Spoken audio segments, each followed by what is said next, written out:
अस्सलाम वालेकुम नाज़रीन, सराबर खिताब से मुखातिब हैं। दो तीन अहम खबरें हैं आपके सामने रख देते हैं। एक तो हरमैन शरीफ से मरीम साहिबा, शहबाज शरीफ साहब और उनके साथ जो बाकी टोला गया हुआ है, उनकी तस्वीरें सोशल मीडिया पर शेयर की जा रही हैं, तस्वीरें आ रही हैं। अल्लाह ताला उनकी इबादत कबूल फरमाए, लेकिन उसके ऊपर सवालात भी पाकिस्तान के अंदर उठ रहे हैं। साथ साथ ज़ाहिर गुज़श्ता रात इमरान खान साहब की गुफ्तगू उसने पाकिस्तान में हिलाकर सबको रखा हुआ है। तज्जिए मुख्तलिफ इसके ऊपर डिबेट डिस्कशन जारी है। लेकिन इसके साथ साथ एक अहम तरीन डेवलपमेंट है, और वो डेवलपमेंट ये है कि मिलिट्री कस्टडी में जो 9 मई के हवाले से बहुत सारे लोगों को गिरफ्तार किया गया था, उनकी एक बड़ी तादाद में उनकी रिहाई हुई है।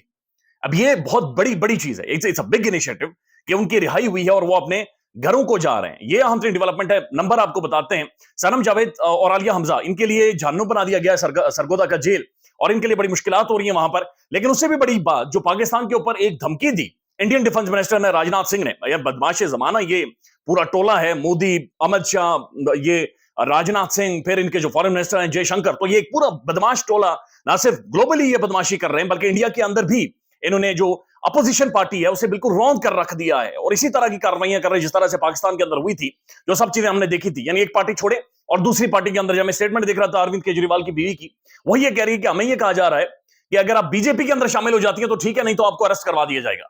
तो इसी तरह की कार्रवाइयां मोदी वहां पर कर रहा है। अब जो राजनाथ सिंह ने स्टेटमेंट दी थी, उसने बदमाशी, उसने अपना मसल दिखाया था और उसने कहा था पाकिस्तान के अंदर हम घुसकर मारेंगे, और रहुनत और एक बदमाशी उसके चेहरे से झलकी थी। हमारे जो डिफेंस मिनिस्टर हैं ख्वाजा आसिफ साहब, यानी फाइनली बड़ी कोशिश करने के बाद वेंटिलेटर साहब ने स्टेटमेंट दे दी है। अब ये जो ख्वाजा साहब हैं, इनकी स्टेटमेंट भी स्पाइनलेस किस्म की स्टेटमेंट है। ये रद्द-ए-अमल नहीं होना चाहिए, सख्त तरीन रद्द-ए-अमल होना चाहिए था। पूरी दुनिया को आपको हिलाकर रख देना चाहिए था, रोला डाल देना चाहिए था कि जनाब ये क्या क्या बदमाशी है। ख्वाजा साहब ये कह रहे कि हम तुम्हें घुसने नहीं देंगे, हम रद्द-ए-अमल देंगे। आपको याद होगा वो अभिनंदन, उसे चपेड़े भी लगी थी और तुम्हारा जहाज भी मार गिराया था।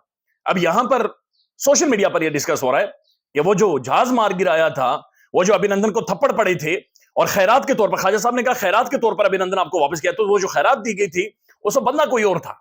मसला यह कि उस वक्त इक्तदार के अंदर पठान बैठा हुआ था, कोई और बंदा, अलग ही खोपड़ी का बंदा बैठा हुआ था। इमरान खान वहां पर, यहां पर पाकिस्तान में बैठा हुआ था। लिहाजा उस दौरान तो जुर्रत नहीं हो सकती थी। उस दौरान ट्रंप ट्वीट करके तो बड़ा परेशान हो जाता था कि जनाब आगे खान बैठा हुआ है, इसने कपड़े उतार देने मैंने। बाइडन ने ट्वीट किया तो आगे से खान बिल्कुल चढ़ दौड़ा था कि जनाब ये नहीं हो सकता, होश करें थोड़ा सा। सऊदियों को, जिनके सामने हम लोग लेट जाते हैं, लंबे पड़ जाते हैं, सऊदियों को उसने आंखें दिखा दी थी कि जनाब एनाफिस है ना, हम एक नया ब्लॉक बनाने जा रहे हैं जिसके अंदर मलेशिया शामिल होगा, महातिर मोहम्मद होगा, उर्दगान होगा, तुर्की के साथ हम इस तरफ अब देख रहे हैं, हम एक और नया ब्लॉक बनाएंगे। उन्हें रोला पड़ गया था, और खैर उन्होंने ब्लैकमेलिंग जो पाकिस्तान के हवाले से स्टार्ट की थी, तो इमरान खान तो बंदा ही कोई और था, तो इमरान खान का नाम उन्होंने नहीं लिखा, लेकिन बहरहाल उन्होंने उस चीज को, उस क्रेडिट को ख्वाजा साहब ने लिया, क्योंकि पाकिस्तान का क्रेडिट था, क्योंकि ये पाकिस्तान के लिए किया गया था। और राजनाथ सिंह की जो स्टेटमेंट है, ये किसी एक सियासी जमात के हवाले से नहीं है, ये पाकिस्तान के हवाले से है। उस वक्त जो अभिनंदन को पड़े थे लाफे, पूरे पाकिस्तान पर हमला था और मुंह तोड़ जवाब मिला था। अब स्पाइनलेस लीडरशिप यहां पर बैठी हुई है। इमरान रियाज खान साहब ने भी इसके ऊपर डिस्कस किया, मुख्तलिफ साथी डिस्कस कर रहे हैं कि शरीफ खानदान का जो गोल है लार्जली कि इंडिया को इंगेज करना है, और जो रिजीम चेंज या फिर पाकिस्तान के हवाले से अमेरिकन पॉलिसी इस वक्त यह है कि पाकिस्तान को चाइना से निकालकर इंडिया के अंडर लाया जाए, और इंडिया और पाकिस्तान के ताल्लुकात को इस तरह से बेहतर करवाएं कि चाइना साइडलाइन किया जाए, और फिर America, India and China, this is how ये सारी चीजें ऑपरेट करें। और पाकिस्तान को दिस इज, इस तरह से अमेरिका देखना चाह रहा है, जो कि लार्जली कम से कम समझ आ रहा है। तो ये जनाब जो हुकूमत है इस वक्त, इनके बारे में आपको याद होगा सज्जन जंदाल भी आगे थे, मोदी साहब कहीं और से पाकिस्तान के अंदर इनकी शादियों में शिरकत की थी।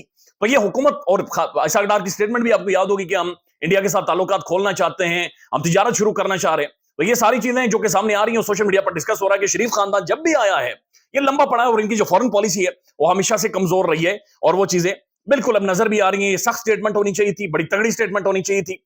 दूसरी तरफ हरमैन शरीफ से तस्वीरें आ रही है, मरीम साहबा, शहबाज शरीफ साहब, ओन चौधरी, ये सारा टोला वहां पर गया हुआ है। अल्लाह ताला इनकी इबादत कबूल करे, माफ करने वाली जात है, बहुत बड़ी जात है, और ज़ाहिर इनका जज्बा भी सच्चा होगा, उसके ऊपर आप डाउट नहीं कर सकते। लेकिन एक मसला है, एक मसला है, एक हदीस का मफहूम है कि तुम में से हर एक निगहबान है, और हर एक से उसकी राया के बारे में सवाल पूछा जाएगा। राया से मुराद यह कि आपके अंडर जो लोग थे, या जो आपका कैनवस था, उस बारे में सवाल पूछा जाएगा, मुझसे भी, आपसे भी। इनके नीचे पूरा मुल्क आता है, ये मैंडेट थीव्स तो हैं, लेकिन इनके नीचे पूरा मुल्क आता है। जब ये वहां पर जाकर मुल्क के लिए दुआएं मांग रहे हैं, वहां पर आंसू इनकी आंखों से निकल रहे हैं, उसी दौरान पाकिस्तान के अंदर लोग मारे जा रहे हैं, पाकिस्तान के अंदर स्नैचिंग्स हो रही हैं, पाकिस्तान के अंदर बच्चे बच्चियां रुल गए, महंगाई की तबाही निकली हुई है, पाकिस्तान के अंदर एक बदतरीन मौशी बदहाली से पाकिस्तान की आवाम गुजर रही है।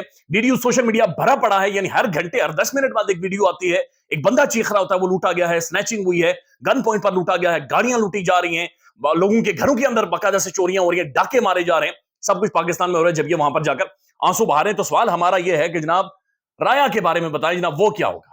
آپ کی عبادت تو قبول ہو جائیں گی, لیکن رایا کے بارے میں بتائیں. اون چودھری, طارق مدین صاحب نے ٹھیک کہا کہ اون چودھری کے بارے میں کہتے تھے کہ یہ امیر پارٹیوں کے اندر ڈرگ سپلائی کرتا ہے, اور ڈرگ سپلائر آج ان کا ساتھی بڑی بس بڑی دا گریٹ مین بالکل ان کے ساتھ موجود ہے, اور وہاں سے یہ تصویریں جاری کر, وہاں پر یہ جا کر دعائیں مانگ رہے ہیں, اور یہاں پر جو عوام ہے پاکستان کی غریب عوام رول گئی ہے.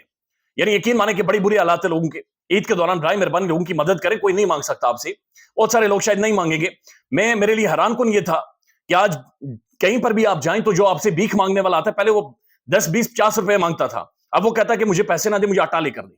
جب وہ آٹے کا کہتا ہے تو آٹا اس نے روٹی کھانی ہے, یہ روٹی کا مسئلہ اس کے لیے اب روٹی کا مسئلہ بن گیا, اس نے پیسے جوڑنے نہیں ہیں, وہ اب روٹی اپنے اور اپنے گھر والوں اور بچوں کو کھلانا چاہتا ہے, اس کے لیے روٹی مجبوری بن گئی ہے. لہذا عید کے دوران برائے مہربانی استطاعت کے مطابق لازمی لوگوں کی مدد کریں. اب یہ جو اہم ترین ڈیولپمنٹ ہے, ایک تو ڈیولپمنٹ یہ ہے کہ شاکر محمود اوان صاحب نے ٹویٹ کیا, لکھتے ہیں ملٹری کسٹڈی میں 20 ملزمان کو بے گناہ قرار دے کر انہیں رہا کر دیا گیا ہے. بے گناہ قرار دیا 20 ملزمان کو. اب یہ تقریباً مئی کو سال ہونے والا ہے, 9 مئی 2023 بدترین دن, اور یہ مئی اگلا مہینہ مئی کا ہے. اندازہ لگا لیں, ایک سال یعنی بے گناہی میں انہوں نے کاٹا ہے. اب اس ایک سال کو کیسے کمپنسیٹ کیا جائے گا؟ اس ایک سال کا جواب کون دے گا؟ اس ایک سال کے اندر جس کرب درد اور جو کیریئر اس کا تباہ ہوا, برباد ہوا, ایک نوجوان ہے جس کی عمر 18 سال ہے, اس کو کیسے جسٹیفائی کیا جائے گا؟ یہ سمجھ سے باہر ہے. پوچھنا یہ تھا کہ جو 10 ماہ انہوں نے بغیر کسی جرم کے پابند سلاسل رہے, اس کا حساب کون دے گا؟ کیا ان سے معافی مانگی جائے گی؟ ان کی فیملیز کو جس اذیت کا سامنا کرنا پڑا اس کا مدعا کیا ہوگا؟ کیا ان کی زندگی کے 10 ماہ جو انہوں نے اذیت اور کرب میں گزارے ہیں واپس مل سکیں گے؟ کیا ان کے ذہنوں میں بنے وہ نقوش, وہ نقشے جو ان کے ذہنوں میں بنے ہیں, جس طرح انہیں گھسیٹا گیا, جس طرح سے انہیں ٹارچر کیا گیا, مارا گیا, گھسیٹا گیا, اور یہ بے گناہ ہے, تو اس کا مطلب پروٹیسٹ کر رہے تھے, اس کا مطلب ہے احتجاج کر رہے تھے, اس کا مطلب ہے کہ پولیٹیکلی سیاسی شعور کو سامنے رکھتے ہوئے یہ سڑکوں پر موجود تھے. یہ پوچھ رہے ہیں کہ انہوں نے اذیت اور کرب میں گزارے ہیں, کیا ان کے ذہنوں میں بنے وہ نقوش ساری عمر ختم ہو سکیں گے جو 10 ماہ بغیر کسی گناہ, بغیر کسی جرم کے ان پر لگے؟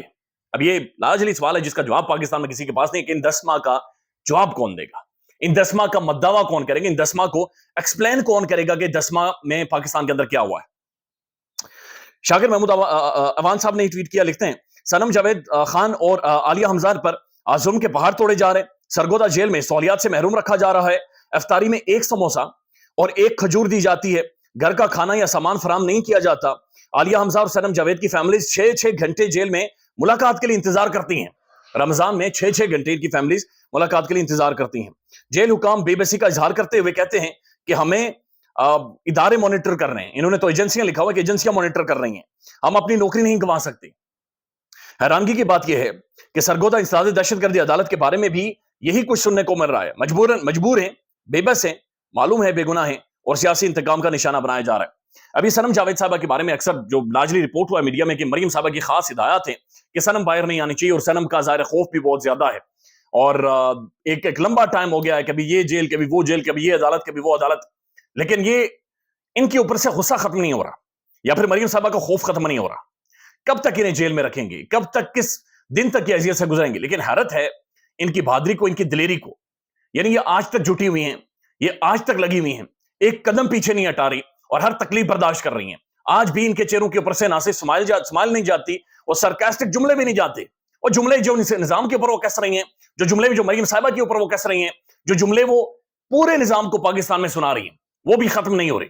تو یہ ایک آرڈیل ہے جو ان کی جاری ہے. بہرحال خیال رکھیے گا اپنا, اور کوشش کریں کہ اگر آپ کے بس میں ہو تو لازمی کسی کی مدد ضرور کریں. شکریہ.